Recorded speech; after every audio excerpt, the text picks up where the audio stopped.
This is a video on the 3-built remote cutout switch installed on a Polaris 120. The one I have here is a 120 Assault 2011, I believe.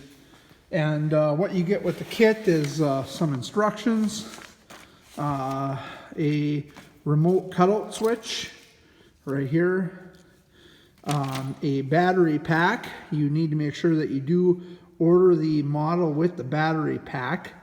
Let's see, that is the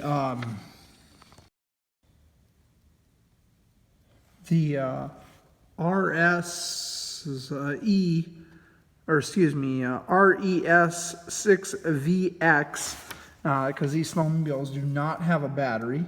Also you get of course the battery pack, which you mentioned.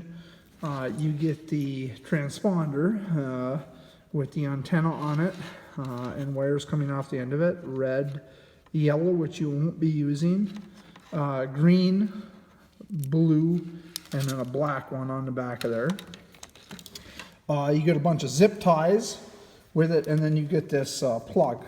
I've already connected this plug here to the red and the black. It comes with these type of connectors. You need a crimper pliers to connect black to black and red to red. I've put some black tape on that. We'll black tape this one a little bit later.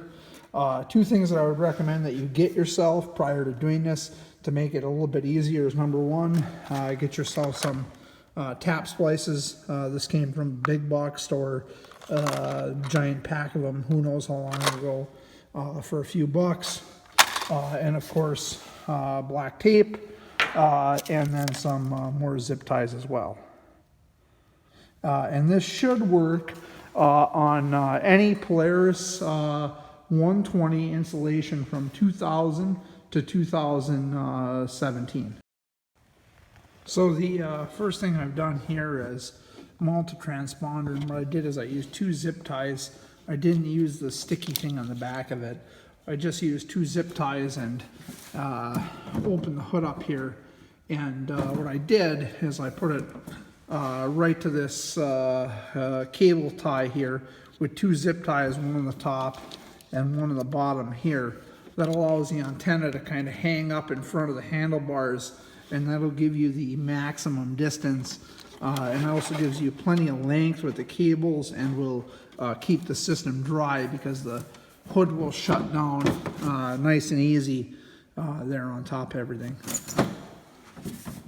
So the next thing I'm going to do here is find a place here for the battery box. I'm actually going to go ahead and trim these cables down. You can see how long they come from the factory. I don't know where they're planning on running these things to. Anyways, we'll cut these down and find a place for the battery pack to go. That's this thing. It takes 4 AA batteries. I've already opened it up with the screw right there. It's kind of a pain in the rear every time your batteries go dead to have to open this up. But I got 4 batteries in it, and it's switched up. So next I chose a place to mount the battery pack here, and I put the sticky down. I think this may need some reinforcement in the future. But I cleaned it up and stuck it down kind of on the inside of the hood there. I think this will be a place that will keep it dry and be easy to reach. It's -10 degrees here right now, so I'm assuming that I'll be changing these 4 AA batteries pretty frequently. Anyways, it does stick down fairly well to that. Again, it's still in the off position. I taped my other connection here. I did just bunch up the wire rather than splicing it again with the zip tie. It has plenty of room in the Polaris snowmobile to kind of sit in the side here.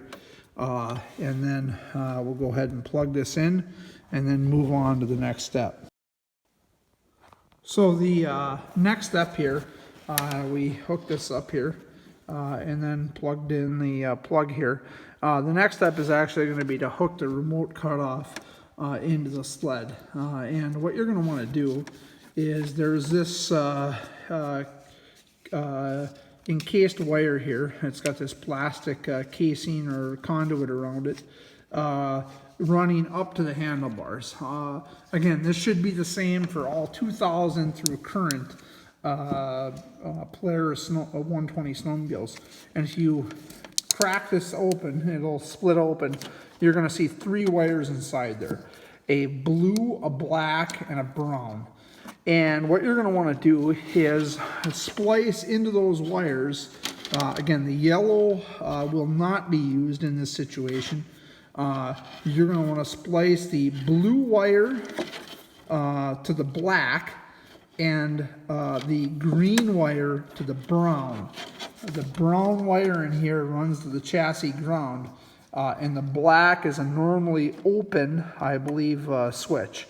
And I'm going to kind of cheat to do that. Again, I'm going to use these tap splices, but the other way you could do it without those, which is not included in the kit, is to strip each one of these wires a bit and tie those in.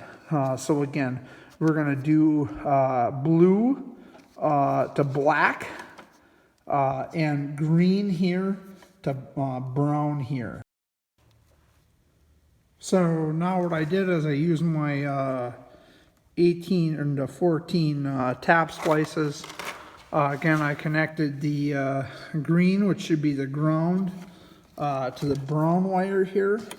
And I connected the blue wire coming from the transponder to the black wire. And it should be ready to go. Let's test it out. Make sure that your power is on. Here, hit the unlock, hear it beep twice.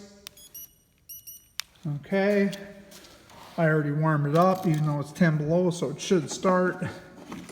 There it goes, it's running. Let's see if it works here. Hit the lockout. And there it is. Let's see if it starts back up. Hold the unlock, beep twice. All right, let's see if it starts back up here.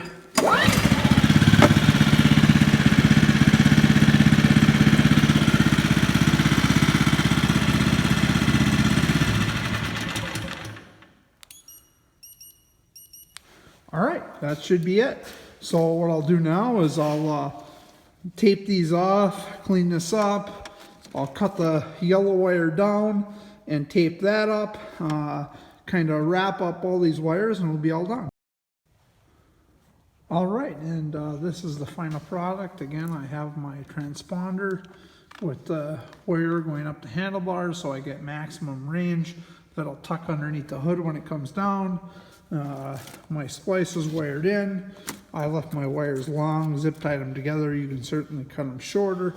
And then this battery pack is in a nice easy area that I can change, and that is the 3-built remote cutout switch installation on the Polaris 120 snowmobile. One final go at it, start it up. There it is.